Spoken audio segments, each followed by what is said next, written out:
اعوذ باللہ من الشیطان الرجیم بسم اللہ الرحمن الرحیم فاستفتہم ألربک البنات ولہم البنون فاستفتہم، اب آپ ان سے پوچھئے، أَلِرَبِّكَ الْبَنَاتُ، کیا تیرے رب کے لیے بیٹیاں ہیں، وَلَهُمُ الْبَنُونَ، اور ان کے لیے بیٹے۔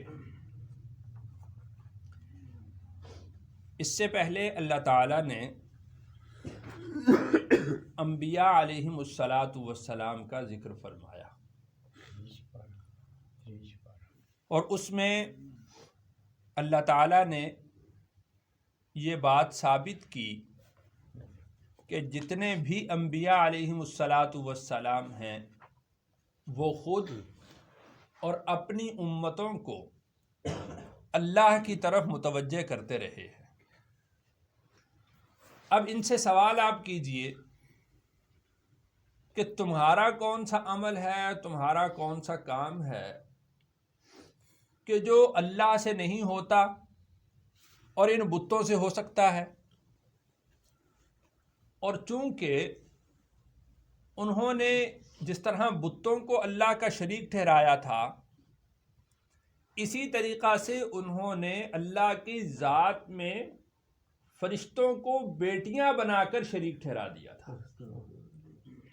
کہ فرشتے اللہ کی بیٹیاں ہیں۔ اور پھر ان سے جب پوچھا جاتا کہ اگر یہ بیٹیاں ہیں تو ان کی مائیں کون سی ہیں، تو پھر بڑے بڑے جنات کے مؤنث جنات کا نام لیا جاتا، کہا جاتا کہ یہ ان کی بیٹیاں، یہ ان کی مائیں ہیں، اور فرشتے ان کی بیٹیاں ہیں، ان کی مائیں ہیں۔ اب اللہ نے فرمایا کہ اب آپ ان سے پوچھئے کہ أَلِرَبِّكَ الْبَنَاتُ، کیا تیرے رب کے لیے بیٹیاں ہوں گی، وَلَهُمُ الْبَنُونَ، اور ان کے لیے بیٹے؟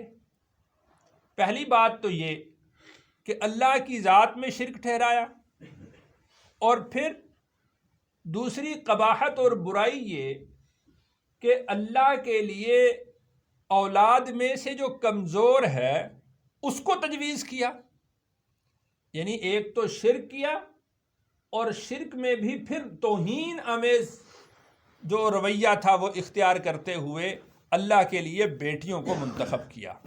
تو اللہ نے ارشاد فرمایا فاستفتہم، یعنی انہوں نے اللہ کو عاجز تسلیم کیا، اور اللہ کی جو اولاد بنائی اور اللہ کے لیے جو منتخب کی تو وہ بھی عاجز اور کمزور تسلیم کی۔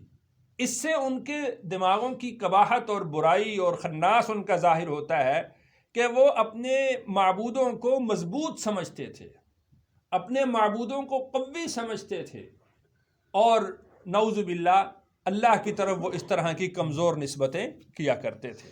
تو اللہ نے ارشاد فرمایا کہ آپ ان سے پوچھئے أَلِرَبِّكَ الْبَنَاتُ، کیا تیرے رب کے لیے ہوں گی بیٹیاں، وَلَهُمُ الْبَنُونَ، اور ان کے لیے ہوں گے بیٹے۔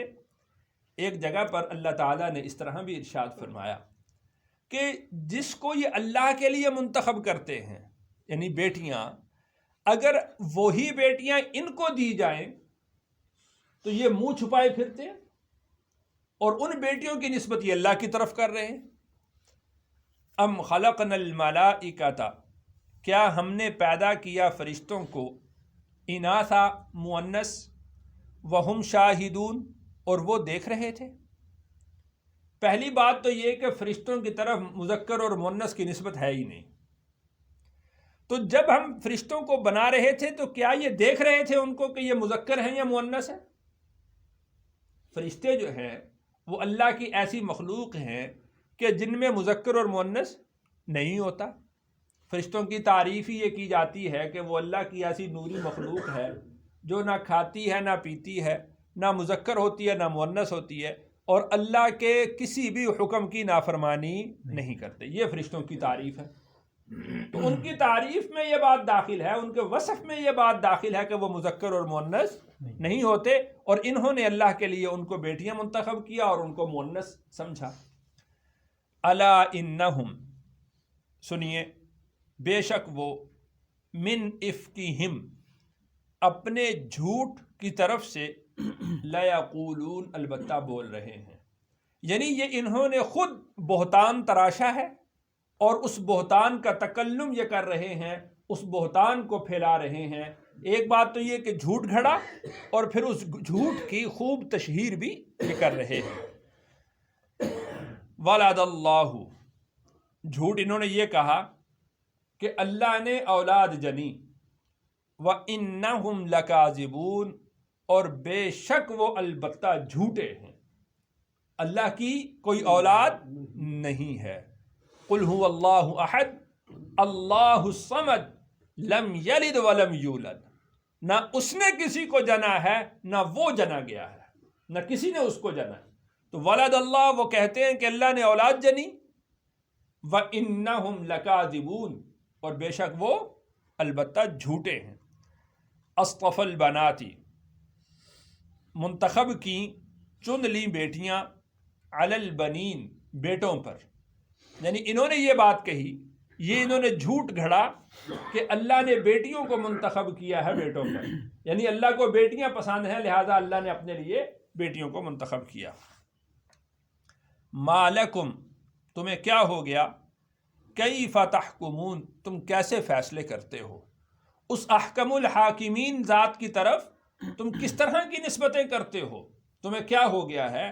افلا تذکرون، کیا تم نصیحت نہیں پکڑتے، کیا تم سمجھ بوجھ نہیں رکھتے کہ تم اللہ کی طرف کیسی نسبتیں کر رہے ہو۔ ام لکم سلطان مبین، ام لکم، کیا تمہارے پاس، سلطان مبین، کوئی واضح دلیل ہے۔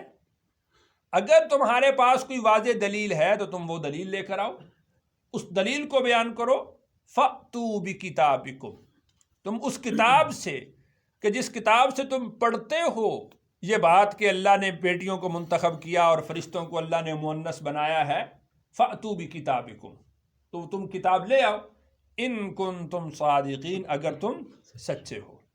یعنی عقل تو اس بات کو تسلیم نہیں کرتی، تو لہٰذا دوسرا طریقہ کسی دلیل کو بیان کرنے کا وہ نقلی ہوتا ہے کہ کسی کتاب سے تم نے پڑھا ہو، کسی صحیفہ میں تم نے دیکھا ہو۔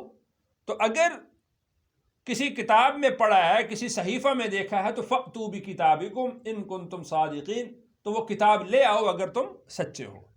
تو چونکہ ان کے پاس کوئی کتاب ایسی نہیں ہے، تو ان کا یہ عقیدہ، ان کا یہ قول، ان کا یہ بہتان نہ عقلی طور پر قابل تسلیم ہے، نہ نقلی طور پر قابل تسلیم ہے۔ وَجَعَلُوا بَيْنَهُ، اور انہوں نے بنایا اللہ کے درمیان، وَبَيْنَ الْجِنَّةِ، اور جنوں کے درمیان، نسبا، ایک نسبت۔ نسبا کے دو ترجمے کیے گئے ہیں، دو تفسیریں اس کی گئی ہیں۔